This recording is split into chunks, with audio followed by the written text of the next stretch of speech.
All right. Hello, everyone. Welcome to Millennials Are Old podcast. And you know what, Brian? Yes, Taylor. I unfortunately have had a very weird series of events happen this week. Oh no. Yeah, I was at work, just chilling out, just doing my normal work stuff, when all of a sudden a giant sentient robot came and tried murdering me. Can you believe it? I truly cannot believe it. I was just like, you got to be kidding me. I just got here. I drove all the way from home and now a robot's killing me. This is ridiculous. So I just ran away. I was like, you know what? I'm just going to call in sick tomorrow. And thankfully, the robot hasn't tried to find me. But I thought, you know what? I think there's somebody out there that we know personally that knows a lot about maybe murderous robots that could help us out on our journey to just save my life and not have a giant robot kill me. You know what I mean, Brian? I mean, that would be for the best, I think. Yeah. And you know what? I know for a fact that we actually have somebody who knows a lot about these robot monsters. Do you know, remember Scott, Brian? Yes, I'm familiar with Scott. Well, let me tell you, I actually recruited him on for this episode for our first time in a long time, the Scott Galbraith, otherwise known as the Great Scott. Is that correct? Yes. All right, perfect. Just be careful who you say that in front of, because there are other magicians with that name, and some of them have gotten a little testy lately. But anyway. Oh. Well, you know what? Speaking of, let's finally get this episode started. So thank you very much, Scott, for coming on. And so I remember you sent me a message saying that I should watch Terminator Dark Fate, correct? Yes. All right, yes. Perfect. So thank you so much. It gave me some great advice. I know now to make a kill box and just corner it and kill it. So perfect. Yes. But yes, with that intro out of the way, let's get into our review of Terminator Dark Fate. So once again, Scott, thanks for coming back on. Yeah, it's nice to be here as a aficionado of another movie series rather than talking. Don't get me wrong, I like Reconciler, and Sean Justice and I like doing interviews about it. But, you know, I am a bit of a movie buff, and Terminator is one of my favorite series. I know a lot about some of the history of it and such, so I thought I could offer my insights here. No, absolutely. Yeah. And you know what? Like, Brian and I were talking a little bit before this episode because, of course, we've watched a lot of the Terminator movies. I know I've seen most of them outside of Genesis. Well, right. I've actually, until now, I had only watched the first two, which I'm a huge fan of. But other than that, I conspicuously avoided all the sequels because I was kind of just like, I don't feel like they'll be up to the standard of the first two. I think they're like perfect action movies. Yeah, well, they are when you have the creator of the franchise, someone like James Cameron, who's a very meticulous director. I've heard other words used to describe him as well, but we won't go into that. If you don't have nothing nice to say, don't say anything at all. Stick to the positive stuff. And he's someone who, and so definitely, without a doubt, they are the gold standards and the two best. And I think it's hard to top them. And I mean, like, for example, when I heard that a Terminator 3 was coming out, I was ecstatic, but I was worried about the fact that Cameron was not involved with it. And I think my fears were actually realized. Little interesting tidbit here. I actually saw Terminator 3 in the movie theater about 10 times. We had a little theater called the Cameo Theater, and they had cheap prices all the time. So you could see, and people have said, "What? Well, you must have really liked it." And I'm like, well, not exactly. I kept watching it because I was trying to figure out if it worked, if it fit. The thing that always drove me crazy about it is the minute a Terminator 3 existed, I was like, okay, you better have a darn good explanation as to why blowing up Cyberdyne didn't change anything. And all we got was, you only postpone Judgment Day. It's inevitable. I was like, you've got to be kidding.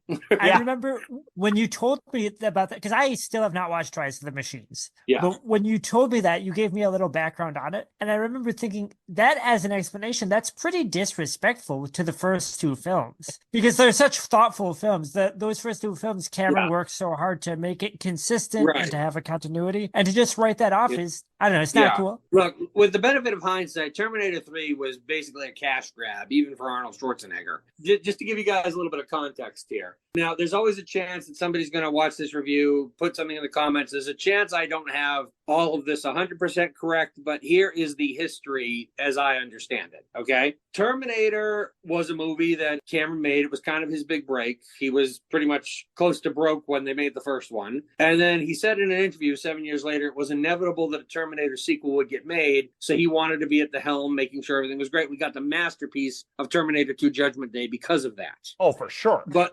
But there was a reason why it ended with them destroying Cyberdyne systems and destroying the Terminator and the hand and the chip, was because he intended to end the story there. He even had said at one point that he told the whole Terminator story. Now, he actually shot an alternate ending that takes place on a playground in the future, saying that no dystopian future ever happens. And the truth is, if he had gone with that ending, we wouldn't have had all of these rehashes that, in my opinion, were not very good. But because they went with the unknown future rules toward us ending, eventually the powers that be wanted to make another movie. Remember, a couple years before it came out, I saw a little snippet on Entertainment Tonight, saying that Cameron would be involved as a producer and a writer, but was not planning to direct the film. So we were never going to get a T3 that James Cameron directed. That was never in the cards. He was going to be involved in it as a writer and a producer, but he was never going to be involved as a director. Now, it's my understanding that here's what happened. If you look at the first two Terminator films, and the third one as well, you'll notice that there's a woman credited as the executive producer of all of them named Gail Ann Hurd. Now, Gail Ann Hurd is not only a producer of those films, she also happens to be Cameron's ex-wife. And it is my understanding, and if you know that, you might know that Cameron was married to Linda Hamilton for a short period of time. Mm-hmm. Well, that's because they met on Terminator 2. James Cameron got divorced, and then they got married. So somewhere in there, to keep things clean and not get messy and stuff,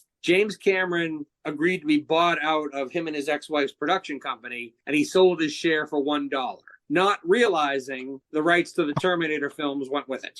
Oh, okay. No. So fast forward to when they're trying to make T3, his ex-wife and her producing partners come in and say, you know, James, we own the rights to this, not you. And he kind of just threw up his hands and said, all right, you know what? I never wanted to make a T3 anyway. You guys can make it without me. And so he divorced himself from the project, and Arnold Schwarzenegger was ready to walk from it. But Cameron said to him, Arnold, this character is as much as yours as it is mine. Just do it and ask for nothing less than $40 million. And so that's basically what Schwarzenegger did. Yeah, and if I'm not mistaken, at the time, because I remember reading this in like a Guinness World Records book, like his salary for T3 was like the highest single salary for any actor at that point. Yeah, something like that. But I mean, if you look at T3, there's a couple things about T3.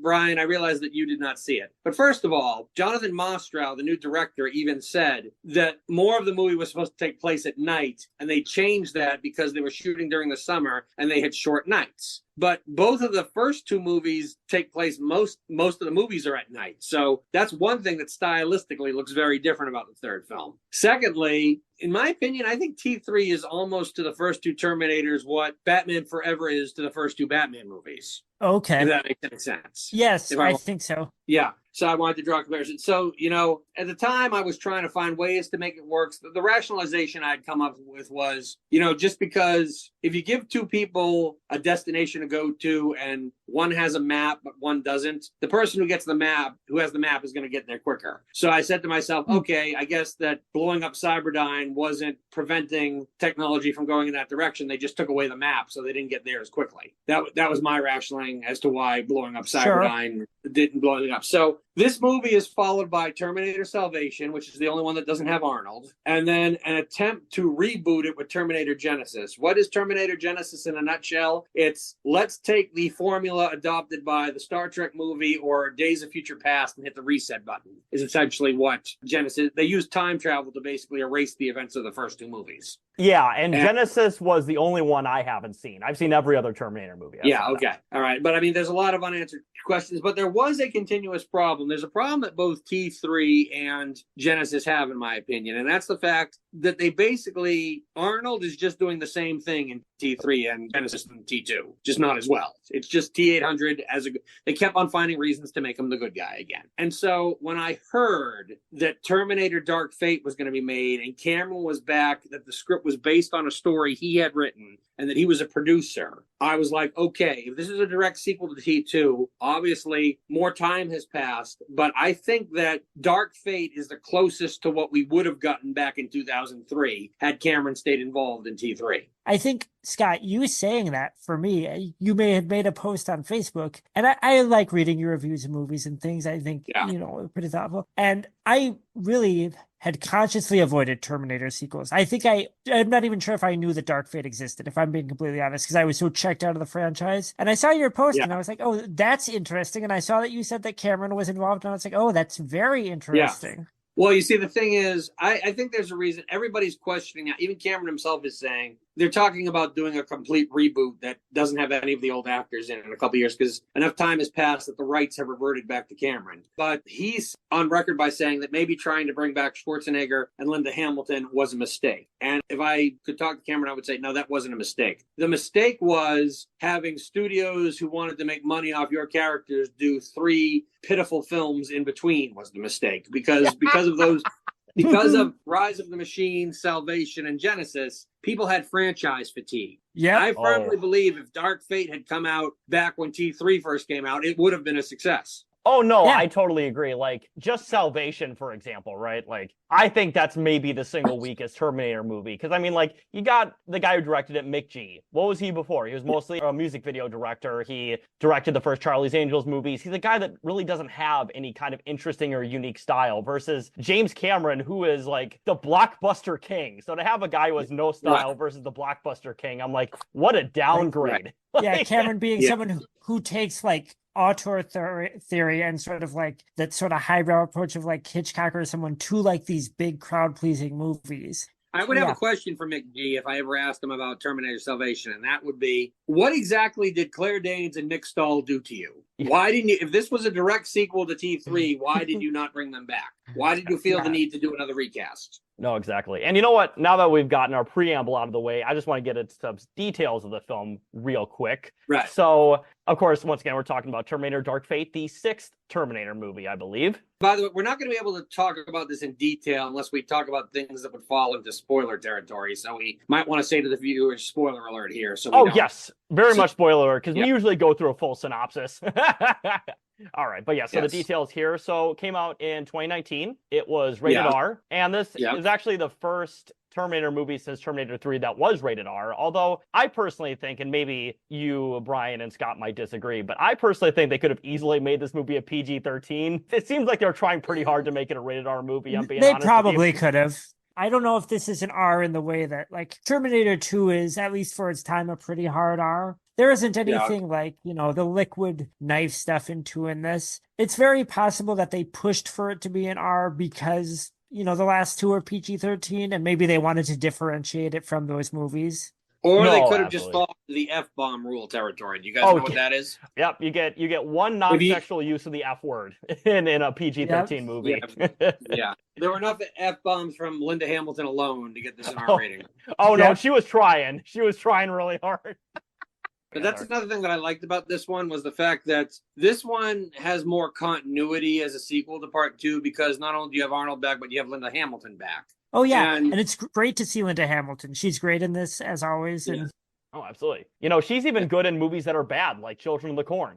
Little interesting tidbit here. She actually dyed her hair for the movie. She said that she does not get gray hair for some reason. Oh, that's really interesting. Okay. Huh. Yeah. I mean, it happens. I wasn't there, but she was at Rhode Island. Her, Eddie Furlong, and Michael Bean were all at Rhode Island Comic Con. Some of my friends got to meet them. I couldn't afford to go. I wanted to go there and hold up a sign that said, Dark Fate is the real T3 for her to see.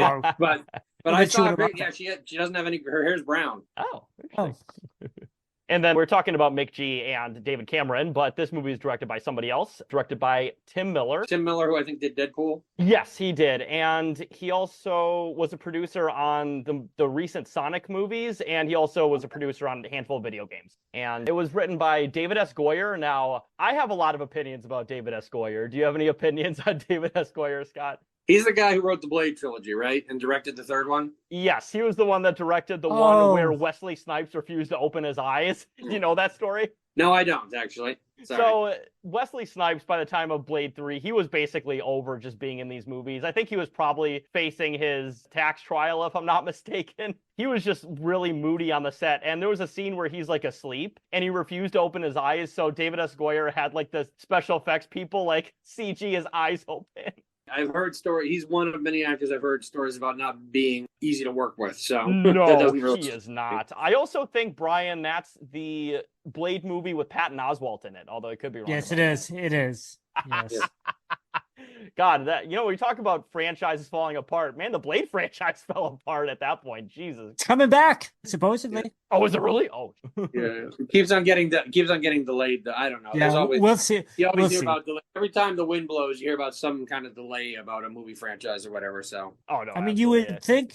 think not to derail, you would think with the position that Marvel is in, Yeah. it's I'd be kind of surprised they haven't brought back Blade sooner. Well, I'm getting kind of. I think people are getting franchise fatigue with Marvel. If you ask me, I certainly am. Oh, yes. they definitely are. Last one I saw was Spider-Man: No Way Home, and the only reason I saw it was because I heard they were going to have all three of the Spider-Men together, which they did. I've watched it several times since, but I kind of really have not been. Like, I didn't see the latest Thor movie, and I heard that was a good decision. So, but anyway. Last one I saw was Doctor Strange 2, and I only saw that one because it was directed by Sam Raimi, I'll be honest with you. That's the only reason I saw that movie. Although it did have Sam Raimi's tropes in it, so some visual stuff, yeah. So cool stuff. Kind of felt like Sam Raimi was. Who'd Bruce Campbell play in the movie? He played an alternate universe street vendor or something, I want to say. Okay. I can't remember to be honest with you. Him and Sam Raimi's brother, I forget his name, are always in his movies, and there's always a car that's always in every movie. The Oldsmobile. Oh yeah, the Oldsmobile. Yep. I think I saw the Oldsmobile in the alternate. The one exception to that is The Quick and the Dead, because it was a period piece. There was no way to work a car into that movie. And so we talked about David S. Goyer before. He's worked on a lot of DC, Marvel, New Line Cinema projects, etc. His filmography is very extensive. And also, interestingly enough, Brian, he was also a uncredited writer on Freddy vs. Jason. I think he might have been the one that did the one where they're in hell or something like that, or the O.J. Simpson one. Oh, I just ordered that book, Slash of the Titans. That's all about the history of the time that movie spent in, pre-production. Yeah, honestly, Scott, I don't know if you're the biggest fan of the Friday 13th franchise, but I'm not really a horror movie person, which is weird now that everybody's accusing me of ripping off a horror movie to make it a faith-based film. I was wondering about that. Yeah, but I'm not. But I'm really not. I'm really not a horror movie aficionado. I can honestly say I'm not.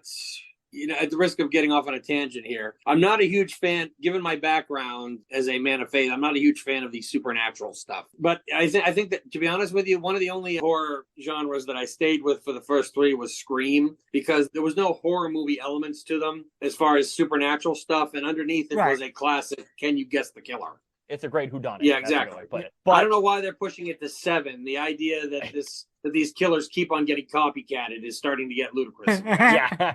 And to be fair, so another quick tangent on that one, but in the last 2 Scream movies, they parodied the idea of it getting old too. So at least they're self-aware enough to do that. But anyway, so the Freddy vs. Jason, so that movie was in pre-production. That movie was in development hell for a decade. And one of the ideas of it was at one point was to do a O.J. Simpson murder trial parody movie, but with Freddy Krueger and Jason Voorhees. The story behind all the rewrites is insane. It is insane.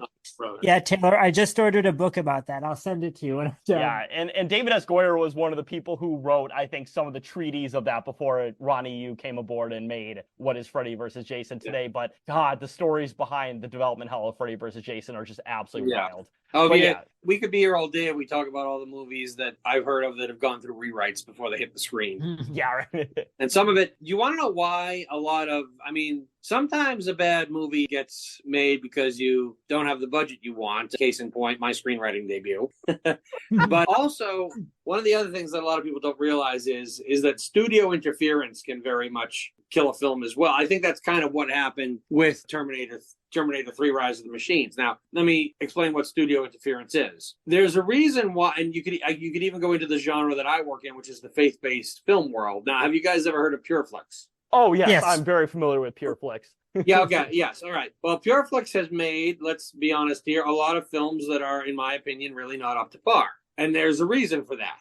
It's because when you're making an independent film, the person who controls the funds basically controls everything. So, they can just at any time they want to threaten to pull the funding for the movie if you don't do what they want. And so the way PureFlix decided to get a body of work was to find investors who had movie ideas, and it didn't matter if they were good, and then hire some writers. In fact, one of the writers who was one of their most prolific one is a Facebook friend of mine. I won't mention his name here. But then their jobs were to turn the investors' ideas, good or not, into screenplays. And they did that to get a body of work until they were basically well established enough to make movies like they wanted to make that were slightly better. So they're just kind of like churning out these movies, at least for the first period, like factory. Right, exactly. And do you guys know what the term poster movie is?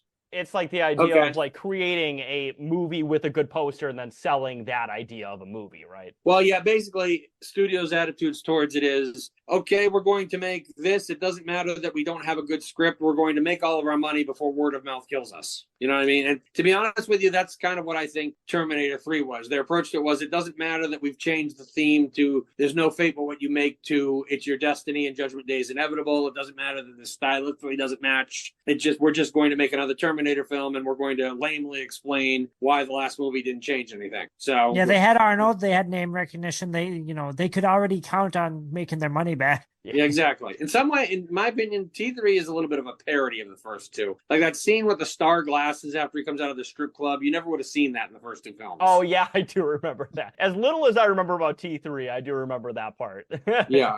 Yeah, I mean, from a tone-wise I guess you could say there were points where they were maybe trying too hard to make Terminator Dark Fate R. But from a tone standpoint and a theme standpoint and a continuity standpoint, I think it's a better T3 than T3 was.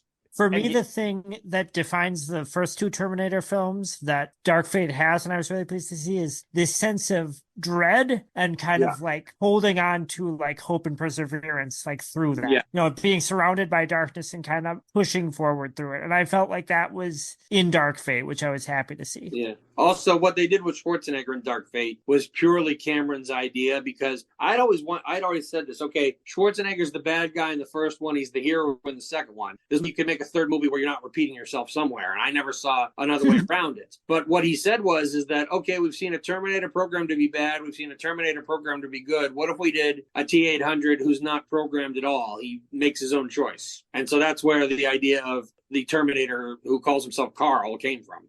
And I'm going to say, even though you told me, because you did say kind of cryptically, they do something, Arnold does something with the Terminator that you haven't seen before, I still don't think I was expecting, what it ultimately is, a Terminator living as, a man, just as a human. Exactly.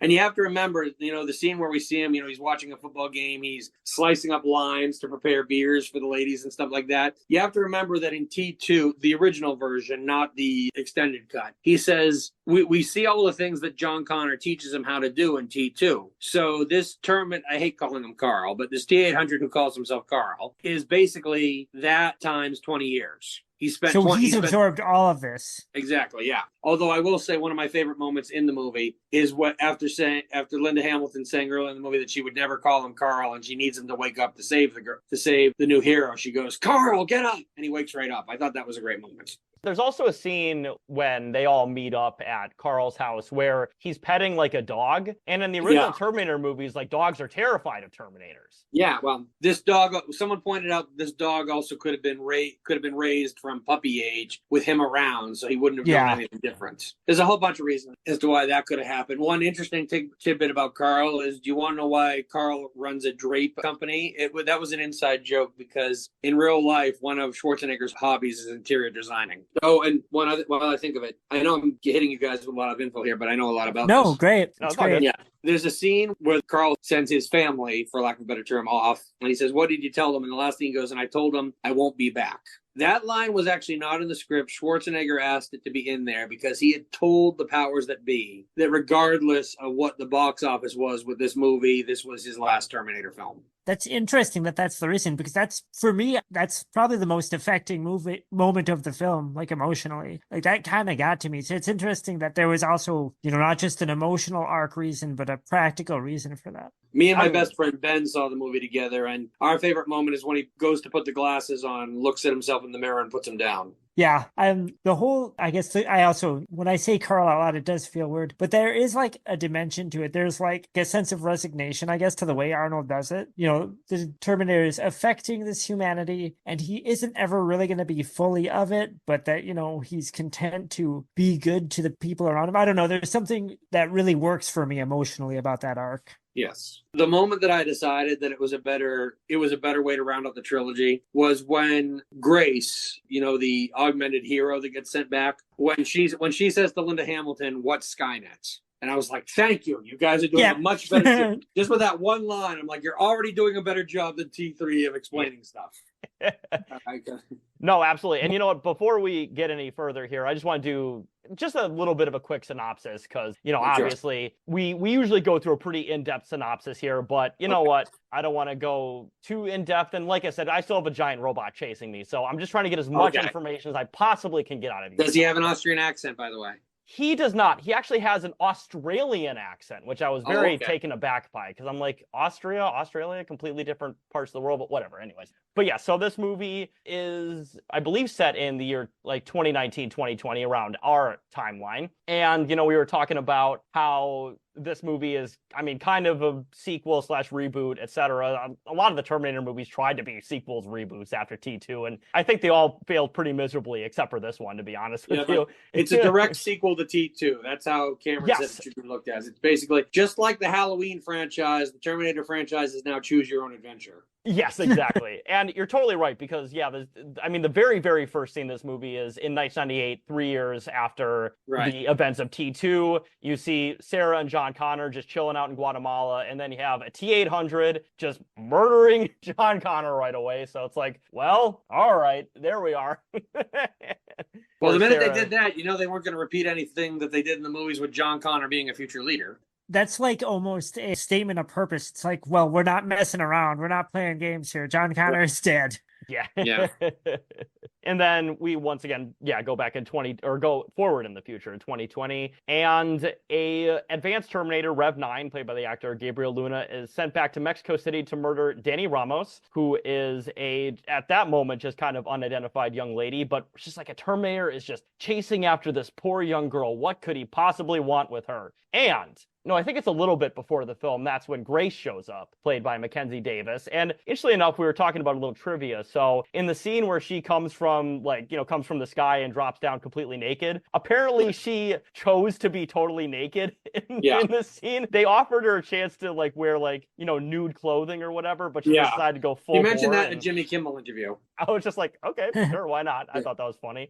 But yeah, so as you mentioned earlier, it is Grace's responsibility to protect Danny. And eventually, what else she said in that interview? What was interesting about it was to do the fight scene without any clothes on, she wasn't constricted or anything. You know what I mean? Because clothes do constrict how well you can move. That is true. That's why in, very kinetic battle situations, you don't want to wear giant armor or heavy armor or anything like that if you can. Well, that's one of the easy shots to take at superheroes, is that they always have pointy things on their masks or they have capes and all of these kind of counterintuitive outfits. But you know what, Brian? You know who is really good at making comic book characters not have giant identifiable features that can be hurt was Rob Liefeld. That's why he made all their feet small. Oh, yeah. No, Rob Liefeld is obviously the most linear comic book artist. The one with the best idea of form. We'll talk about Rob Liefeld someday. Friend of the pod, Rob Liefeld. Absolutely, yeah. But yeah, so once again, the Rev 9 chases after Danny, and her brother, along with her, unfortunately dies in the process. But eventually they get away. They meet up with Linda Hamilton, who, you know what, Brian, I know you mentioned it before, but Linda Hamilton is just badass in this movie. I think we can all agree on that. She looks great. She looks sturdy. She looks like she genuinely can, either run or fight. It's great. The way she plays it. So having not seen her, in a Terminator film in so long, I was kind of thinking, I wonder what her performance will be like. I wonder if it'll be as natural, because the Sarah Connor performance is very natural. It's pretty naturalistic for how heightened of a movie Terminator is. But the way that she goes from, where we're used to being with Sarah Connor, we see her become hardened in the first movie. The second movie, she's now becoming she's been a mother, to getting to here where she's gone through all this trauma and she's battle damaged. But it's still at the core the same character. I thought a really impressive performance. No, yeah. She's, in my opinion, easily the best part of this movie. I love seeing her. Yet another reason why this is a better part 3, because if you look at the first 2 movies, it was always Sarah Connor's story. For whatever reason, they decided that it was a natural thing to switch to John Connor's point of view when they made T3. But if you look at this as part 3, then it's still Sarah Connor's story. Terminator 1 is before she has John. Terminator 2 is her with John. Terminator Dark Fate is after she loses John. Exactly. No, absolutely good way to look at it. And actually, another trivia fact I have here related to that is this is the very first Terminator movie where Linda Hamilton actually has top billing over Arnold. So I thought that was interesting. Well, he didn't come in until halfway through the movie, so that's probably why. That is also Yeah. very true. But you know what? Arnold definitely has the name recognition, although Linda Hamilton does too. But I mean, Arnold was the governor of a state. I mean, like, you know what I mean? Like, but yeah, so eventually, like I said, Linda, Danny, and Grace, they flee. They try going to different places. They eventually end up on the U.S.-Mexico border where they get picked up by Border Patrol. The Rev 9 is always on their tail, just always able to disguise as really anything. And, you know, I keep talking about Rev 9, right? So Rev 9 is a very interesting variant of Terminator. He actually has a, like, silicon, like, non-skeletal form and a skeletal form, and he's able to, like, separate from the two of them to get various things done. So I think the design of Rev 9 is just fantastic as well. It's like, it's the logical progression from the T-1000. No, absolutely. And actually, it wasn't quite this, but it's actually very similar to the female Terminator model from T3 to a certain extent, if I'm not mistaken. Correct? Am I wrong? Yeah, about except that, he didn't have onboard weapons on him. That was the only difference. And she was a endoskeleton with liquid outside and could duplicate people, but she couldn't split into two parts like he can. Okay. Yeah, no, that's definitely the big difference. But yeah, no, the Rev 9 and the difference is he does not have weapons. Yeah, I know he can, like, turn, like, his arm into, like, a dagger-like thing or something like that. But yeah, no, the design of the Rev 9 is absolutely fantastic. But after, they escape the Rev 9 many, many times, they eventually meet up with Carl, as we mentioned before, the T-800 from the post-T2 timeline we were talking about, of course, played by the legendary Arnold Schwarzenegger. And he has, as you mentioned earlier, Scott, he has very much domesticated himself, tried to fit in with humanity, tried to create a consciousness after he murdered a child. But it wasn't necessarily his idea to do that. Yes. But he lives just solitarily alone somewhere in Texas. He helped raise a family. You mentioned he has a drapery business, which I actually did not know until I did my own research that Arnold Schwarzenegger really loves interior design. I would have never guessed he would be into that. People contain multitudes. I mean, well, let's not get into Arnold Schwarzenegger's personal life on that, because there's a big duality with Arnold Schwarzenegger's personal life, if you know what I mean. Yeah. But yeah, so eventually, Grace, Danny, Sarah, and Carl all come up with a plan to try to kill the Rev 9. They're going to essentially use what's referred to as an EMP device, or I think it was an electromagnetic pulse or something like that. Is that it? Oh, yeah, electromagnetic pulse. That plan doesn't come to fruition. It gets destroyed in the process. And then eventually they make it to, what is the final location? Is it the Hoover Dam or something? Is that what it is? Something like that. Yeah, something like that. So they eventually make it to a dam. They all just go into battle together. All the action scenes in this movie are really good, but this final action scene is just phenomenal. It looks great. I love how just everybody's getting involved no matter what. And eventually they kill the Rev 9 using Grace's life force inside of her, because she is an augmented human. I don't think we mentioned that earlier, but she's an augmented human. She's a super strong human. She's not Terminator strong, but she's like a super strong human. So Danny takes out her life essence and stabs it into the Rev 9, kills him in the process. Of course, Carl / T-800 dies. And then we get a final scene in the movie where, of course, Danny and Sarah live. And also, I forgot to mention earlier, but Danny is basically the John Connor of this alternate timeline. So there's a bit of not necessarily a red herring, but I guess they make you think she's the new Sarah Connor, but she's actually the new John Connor. Yeah, exactly. And I think they say that line directly at one point, if I'm not mistaken. Yeah. Right? Yeah. Yep. Well, Sarah just kind of assumes that she is going to give birth to the new leader of the resistance, like she was, because Sarah does have a bit of a cynical attitude. But then she what I like is that she's actually kind of surprised when it's revealed by doing a flash forward or a flash back. However, it's hard to figure it out with time travel. But anyway, it's a scene in the future, but it takes place in Grace's past because she was sent back in time. And it's revealed that Danny is and she goes, "You're not the mother of some guy who saves the future. You are the future." And then Sarah goes, "She's John." And what I loved about the ending particularly, okay, you guys have both seen both original Terminators, right? Oh, yes, multiple times. What is the final shot of the original Terminator? Isn't it Sarah driving off in the distance and she takes a picture at a gas station or something, right? Yeah, but the final shot is her driving away in a Jeep. What's the final shot of Terminator Dark Fate? Driving away in a Jeep with Danny. Yep. There you go. A really good way to capstone it. To be honest with you, a part of me is actually happy that the movie lost $126 million because I think we now have a perfect conclusive Terminator ending. trilogy. That was something I totally forgot to do in the details, but yes, you are correct. This movie lost a lot of money. It did not make its budget back, unfortunately. It grossed $261 million on a roughly $196 million budget. So yeah, this was definitely a box office bomb. But it was because of franchise fatigue. It was because everybody was getting tired of all the resets and stuff. So you really can't blame them. Like I said, I totally believe if this had been the T3 we should have gotten in 2003, then it probably would have been as successful as I don't even know what to call it. I don't want to be too cruel because I've been on the receiving end of some criticism about a movie not being that great, with present company included. So.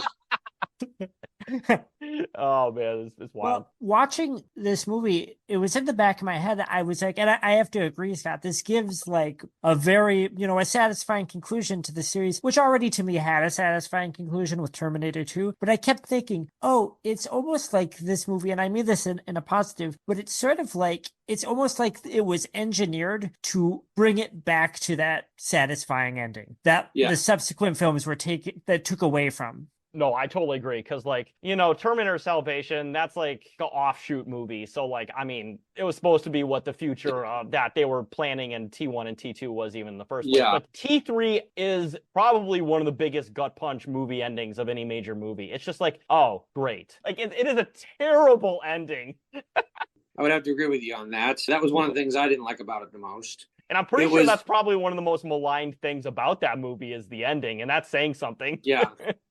Well, the one thing that was kind of interesting is that with all the movies that were made after Terminator Genesis, there was one thing that was always there. It was like almost like they were saying, no matter what you do, Skynet is always going to rise, and John Connor is always going to be the only man who can stop him. What I love about Dark Fate is that it basically says anybody could have been John Connor. You know what I mean? Yeah. It almost kind of says, okay. And like, for example, if you listen to Grace talk about the future, Legion, who's the new AI that's taken over the place, was not a defense network computer like Skynet was. It was a IA system designed for cyber warfare. And from a technological standpoint, that makes sense. I mean, the one thing that you can look at this and go is that, okay, they destroyed Skynet, but because technology is always evolving, the idea that eventually another artificial intelligence system could take over isn't that far-fetched. So the idea that this was a completely different timeline with a completely different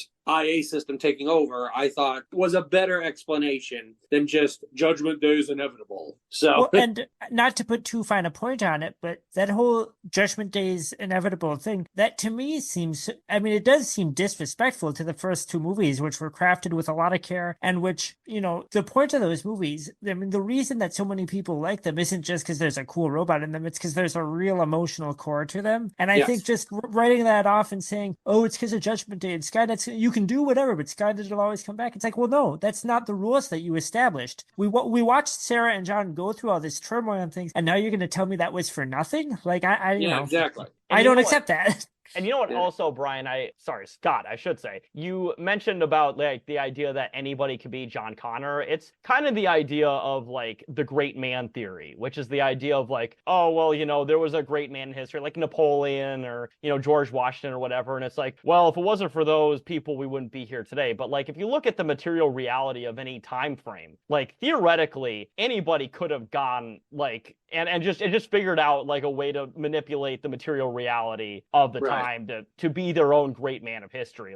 Well, or even when you look at scientists and things, how many scientists are working on theories, concurrently that don't know each other, at the time. Yeah, no, exactly. Anybody, at the time, George Washington, there were so many people who were doing the things during, that history of the American Revolution that they could have been the George Washington. There is no just one person who singularly changed the world. That's just not how movements work. So, if John Connor were to have died, there would have been a new John Connor, and Danny is the new John Connor, I guess. Exactly. In some ways, I look at it like this. At the end of X-Men, Magneto says, the war is coming and I intend to fight it by any means necessary. And I love it when Patrick Stewart leans in and goes, and I will always be there, old friend. And so I kind of look at it as long as machines are going to try to wipe out humanity, there will always be somebody who will lead the humans against them. Now, the reason why there were a lot of people that were disappointed that they killed off John Connor so quickly. Cameron's rationale for it was, well, he wanted Schwarzenegger to participate. He needed Linda Hamilton to be in a certain emotional spot for the movie to work. And he was like, what else were we going to do with John Connor at that point? You know what I mean? Yeah, Really, because if you leave him alive, you're just repeating T2. Exactly. Well, actually, Yeah, you know or what? There was you're just repeating something from the other, like T3 or Salvation, which we Sure. don't know how well those turned out. And now you have to think about this, because she's talking about like other Terminators that have come back that she's hunted and stuff like that. It was always a concept that Skynet was sending multiple Terminators to multiple timelines to try to kill John. And some people have said, but wait a minute, if they changed the future, then how did this Terminator get through? Well, it could have taken that Terminator a while to find John. He could have already been in the present when the events of T2 were happening. Yeah, just in a different part of the world or something, just looking around. Exactly, yeah.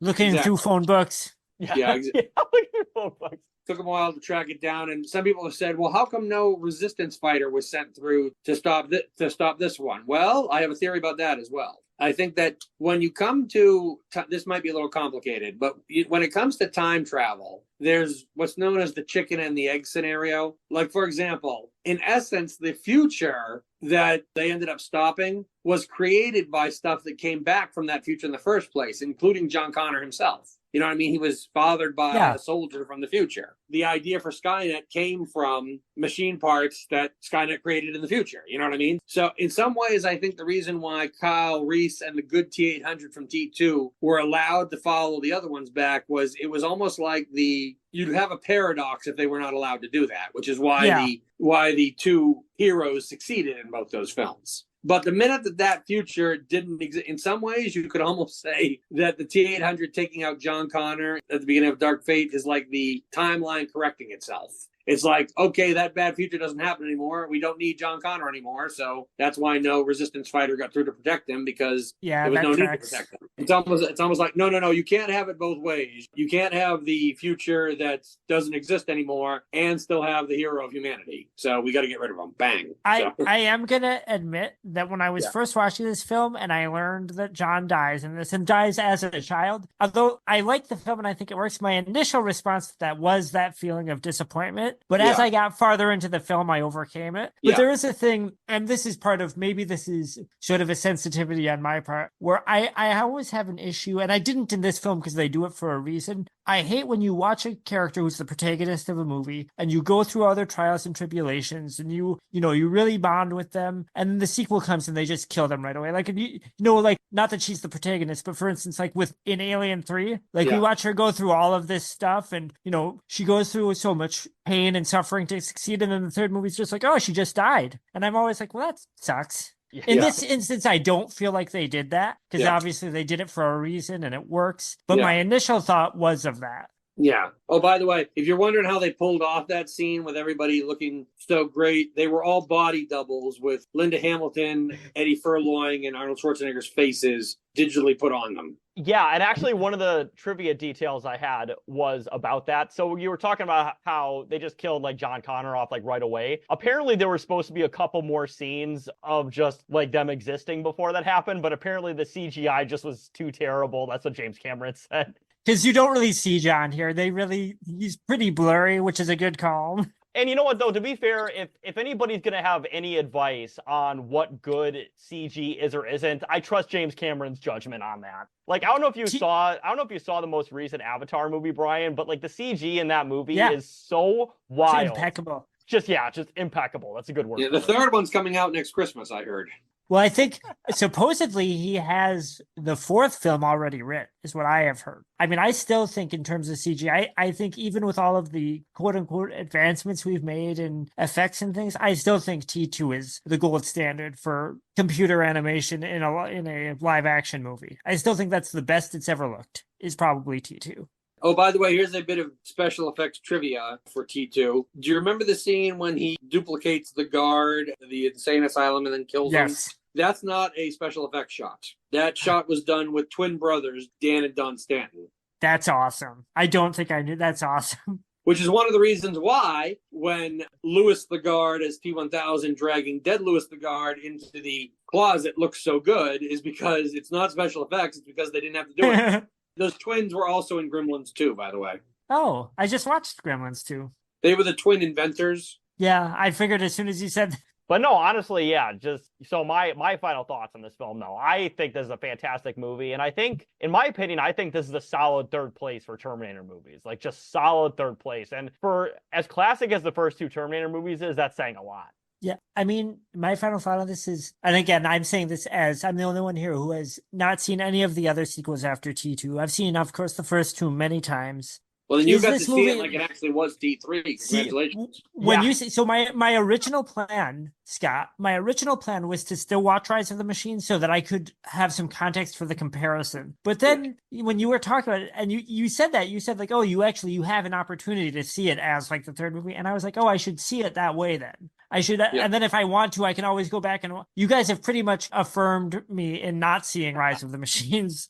So Brian, actually, I sorry to interrupt you, but I actually do have a perfect analogy for this. So for example, of course, we're big fans of Dragon Ball and Dragon Ball Z, right? Yes. And I think pretty much everybody universally agrees Dragon Ball GT is easily the worst of that series. And now, because of Dragon Ball Super, Dragon Ball GT is no longer canon. So Dragon Ball Super is now Dragon Ball 3, if you think about it. That's dark fate of Dragon Ball. But I mean, so is this movie, to me, up to the standards of Terminator and Terminator 2? Of course not. But that's almost not a fair standard. Those are perfect. They really are, I think, perfect like action movies, maybe even just perfect movies in a lot of ways. And I think that if you look at this as, like I said before, I get the impression that this movie sort of exists to give a satisfying conclusion that was taken away by the sequels, in between it. And in that way, because that's one of the things, I don't feel like when I watch this, like I can tell Cameron didn't direct it. There's a very different visual style. There's a different editing style, different pacing style, pretty different visual style. But there are things in the writing thematically where you're like, oh, you kind of can tell that Cameron was on board with this because it's so consistent.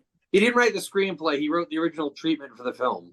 Yeah, I think I was reading that he did a lot of rewrites, and apparently him and Tim Miller kind of came to blows a little bit on that. Someone came to blows with James Cameron? Yeah. That's crazy. Yeah, who'd have thought? Yeah, weird. He's, Brian, along with him and who was the guy that played Dirty Harry again? Clint Eastwood. Yeah, Clint Eastwood. Like, him and Clint Eastwood, very similar directors. They're both just very chill guys who just allow just basically one take and that's it. And directors in general, most directors who, are known for making masterpieces are actually very relaxed. Yeah, James Cameron, Stanley Kubrick, and Clint Eastwood, all the same kind of director. Chill guys. Yeah, I was actually, totally off topic here, but, talking about Stanley Kubrick, he was very legendary for just being very OCD, having a million takes for every shot, basically. And for being a jerk? Legendary for being a psycho? No, that is also very true. But the guy who played, I can't remember what the character's name is in The Shining, but Scatman Crothers' character was in a... Scatman Crothers. No, I think that's his name. Was it Scatman Crothers? That is his name. I'm just imagining if that were the character's name. Yeah, right. that is his name in the movie. But anyway, so that actor was in a Clint Eastwood movie afterwards, and apparently they did one take for each scene, and he was like crying, like, "Thank you so much for not making me do 80 takes for one scene." Like yeah, Stanley Kubrick made me do. It's one thing that's interesting. I'll tell you a little interesting story about my experience with a Stanley Kubrick film. I have a friend named Nick. He used to run a video store. He now runs the YouTube channel Just Fight Studios, if you want to check that out, where he makes cartoons of different famous characters fighting each other. I actually voiced Raphael the Ninja Turtle in one of his videos. If you check that one out. Alrighty. It's a video where the Ninja Turtles where a Ninja Turtle fights a street shark. It's very Whoa! cool. Yeah. I'm a Street Sharks apologist. Yes, I remember, Brian, when you bought the DVD I series. owned the complete series. Nick had told me that a movie that Stanley Kubrick made, A Clockwork Orange, was tremendously disturbing and even described some of the disturbing scenes in the film. And so I avoided the film for a long time because of that, because Nick had a better tolerance for creepy stuff than me, having run a video store. And so I was like, if it creeps Nick out or disturbs Nick, then it's probably going to make me lose my mind. But finally, I was trying to rent a video one day, and I came across Clockwork Orange, and my curiosity got the better of me. And I was like, okay, I want to see what all the fuss is about. But by that point, given Nick's description of it, my expectations of how disturbing the movie was going to be were so low that the movie didn't disturb me nearly as much as I thought it was going to. I think that's a lot of people's experience with that film, because it is, it is like disturbing, but it's more like the themes are disturbing. It's more like the things going on in his head. The actual visuals compared to what you see in subsequent decades are, not so graphic. I actually think the book is a lot more disturbing, although it's harder to understand because it's written in its own language, because the character of Alex is much younger. He's like a little kid in the book. So I find that like really creepy. So aging him up to me actually makes it kind of less creepy almost. Not that it's not creepy. But I did find it interesting that, they took a murderer and a rapist and all around juvenile gangster. And when he gets out of prison, you're feeling sorry for him with the way that people are treating him. Yeah, I mean, I think that's a really, as like just a philosophical or ethical question, I think that's really interesting. I've read some kind of dodgy things about the author of that book that make me rethink my thoughts on that. But I really like that movie. It's not a movie I'm going to put on all the time because I'm not going to put it on to relax, Yeah.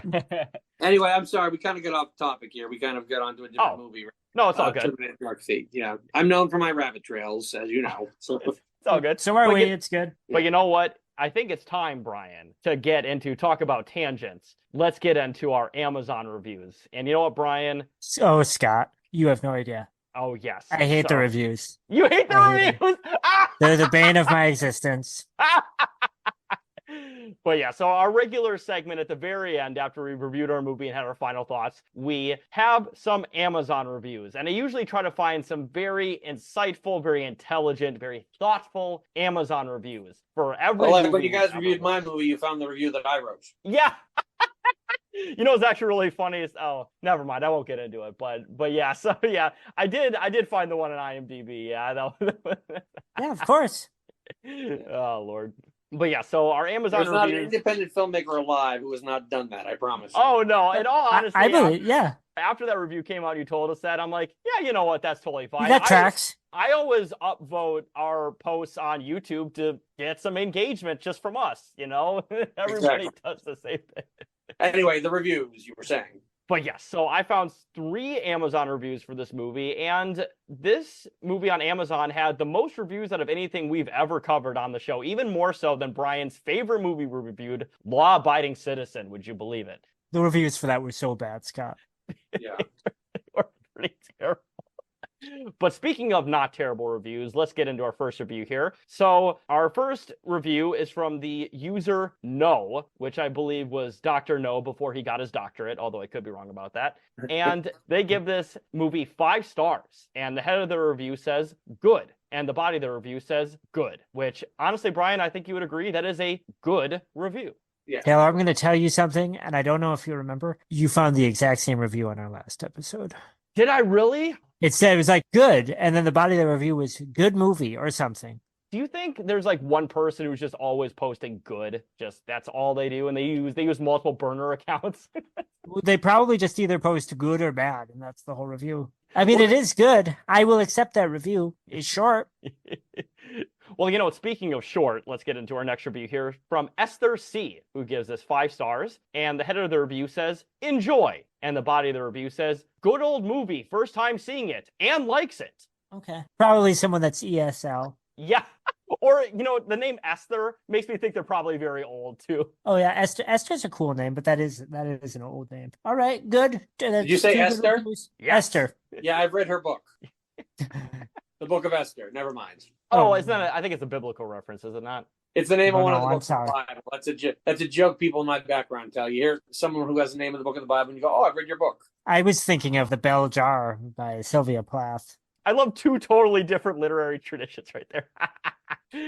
And then our final review here is from Amazon customer who gave this 1 star. And the header of the review says, getting screwed by Amazon. And the body of the review says, I ordered a movie via streaming to my TV. 3/4 of the way through the streaming stopped. I attempted to return to the movie, but could only access it by returning to home, where I was charged again at a higher price to get back to the film.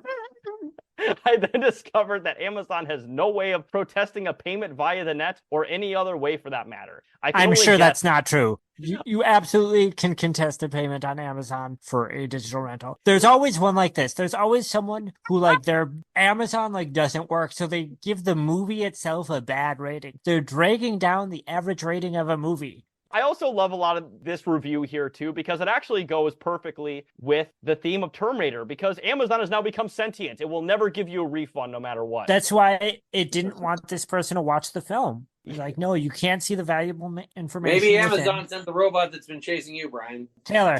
Oh, no, absolutely. I've said some very uncouth things about Jeff Bezos in the last couple of days. That's probably what's going on. He sent out a robot to kill me.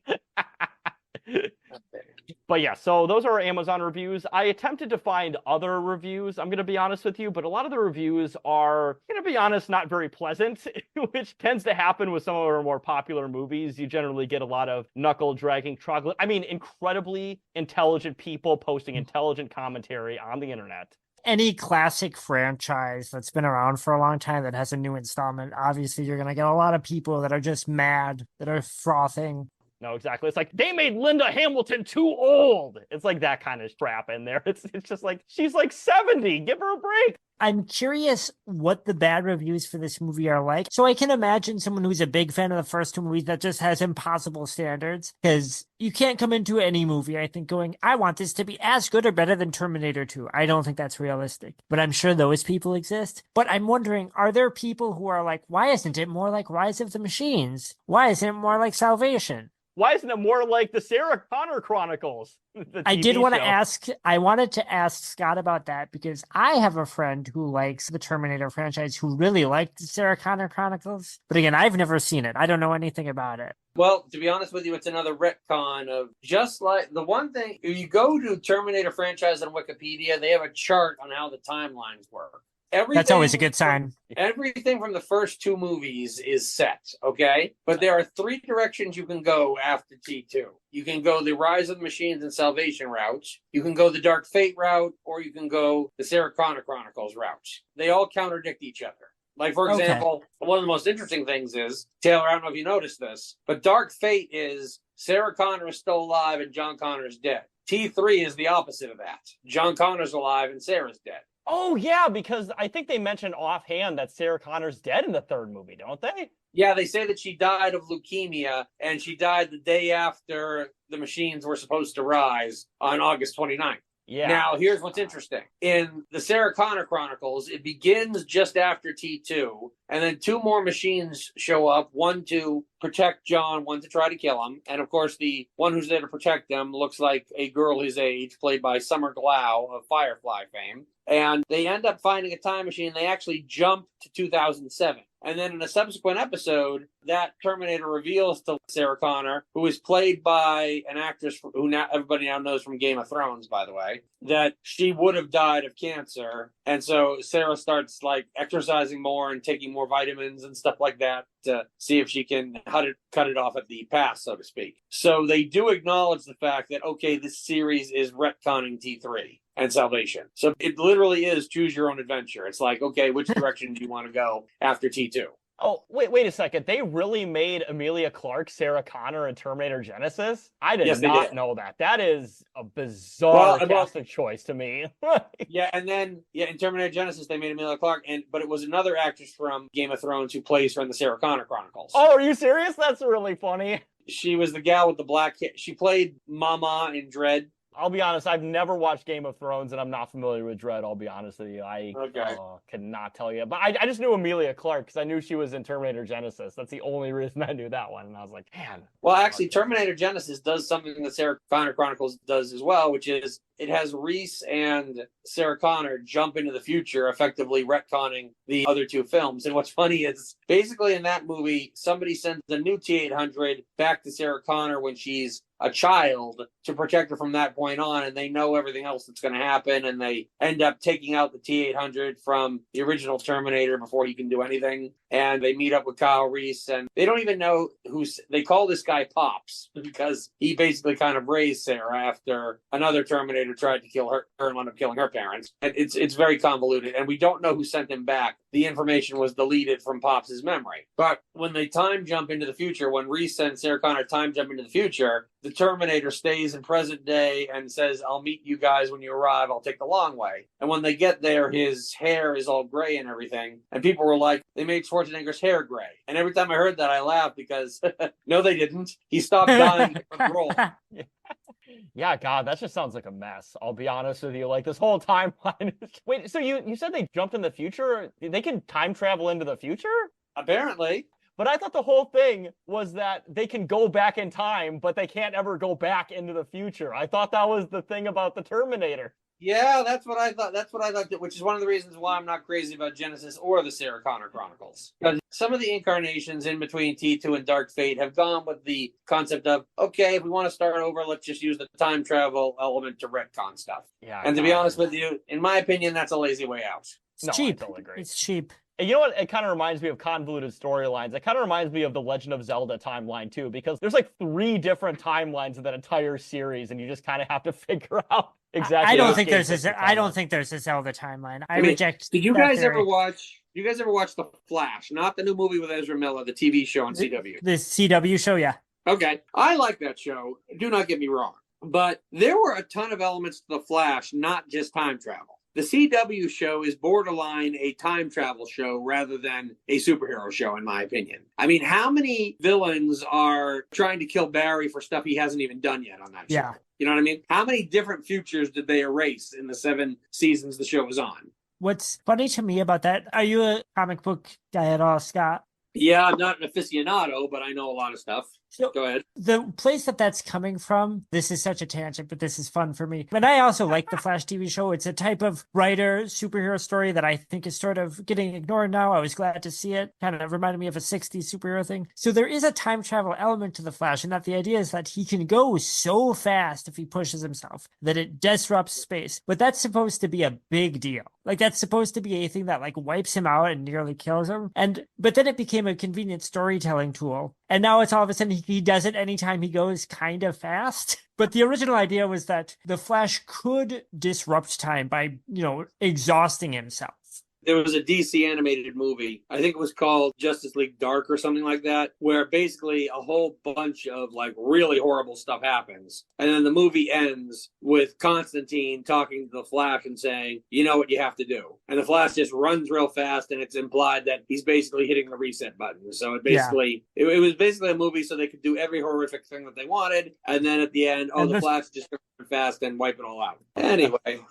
That's always a really funny hero trope. I love that kind of stuff. But the Deus Ex Machina, which originally, like in Terminator, again, there are rules to it, and it's like this is a thing that if it happens has consequences, and then becomes, well, it's convenient. It's an easy way to write ourselves out of something. I feel like a lot of media does that. Like a lot of fantasy media does that in general, to be honest with you. Of course. There are 2 different, I've actually studied time travel. And one of the things that I like about the Terminator films is that it does what is known, there's 2 different types of time travel theory. There's branching universe time travel, and there is linear time travel. Now, let me explain to you the difference. Back to the Future does linear time travel, meaning that everything is all just one loop or whatever, which is why the picture starts to disappear when he interferes with his parents not meeting. But in the case of something like the original Star Trek, well, not the original Star Trek, the Star Trek movie with Chris Pine, where Spock comes back, notice that even though Spock disrupted the timeline, he just doesn't suddenly vanish. And even though they changed the timeline in Terminator, the T-800 from the future that doesn't exist anymore, he's still there. He hasn't vanished either. In my opinion, the branching universe theory, which is the second one, actually makes more sense to me. Because if you look at science, it says matter cannot be created or destroyed. People don't just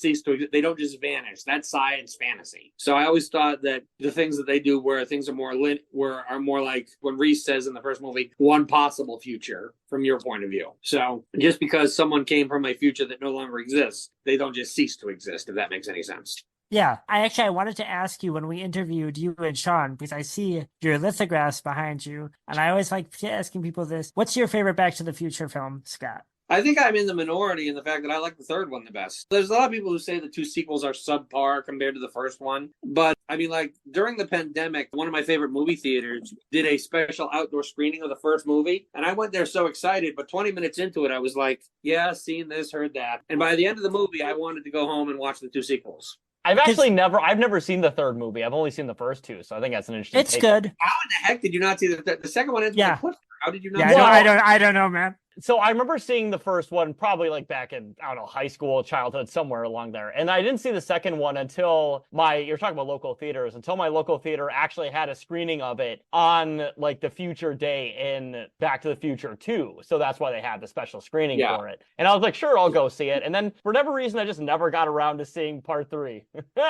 Well, so because I like 3, and I think it gets a bad rap. The first one, for me, when I was younger, and for a long time, I would have said the second one was my favorite because I like the fantastical element of all the future stuff, and I also like the dark timeline because I just, when you're a little younger, you like kind of edgier things, I think. And then as the time has gone on, I've come back around to, I still think the first one is the best. I just think it's such a good, complete story. There's such a good character things. But the thing with 3 is people will sometimes kind of rag on it. But even in 3, the internal logic of the series is still very consistent. Like they really planned everything out. It's really plotted out. Yes, it is. Oh, by the way, you want to hear a interesting fan theory about Back to the Future 2? I do. Hear it. Okay. You know how when they come back from the future and everything is all messed up because Biff is running everything? Mm-hmm. Okay. It's 1985. Things are all a mess. Crime is way up high. And when Doc Brown holds up the newspaper that says Emmett Brown committed, if you look at one of the other headlines, it says Richard Nixon to seek 5th term. Yep. So a common theory is that when Marty and Doc are in the alternate Hill Valley, they're in the Watchmen universe.